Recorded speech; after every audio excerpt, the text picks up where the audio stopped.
ఇలా నిజాలుగా నిలుస్తూ ఉంటే, నా కథలనే కవితలే పిలుస్తూ ఉంటే, ఈ వరాలుగా ఉల్లాసమే కురుస్తూ ఉంటే, పెదవికి చంప తగిలిన చోట పరవశమేదో తోడవుతుంటే, పగలే అయినా గగనంలోన తారలు చేరెనుగా.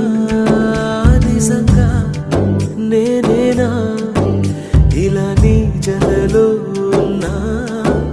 ఇదంతా ప్రేమేనా? ఎన్నో వింతలు చూస్తున్నా, ఎదలో ఎవరో చేరి అన్నీ చేస్తున్నారా?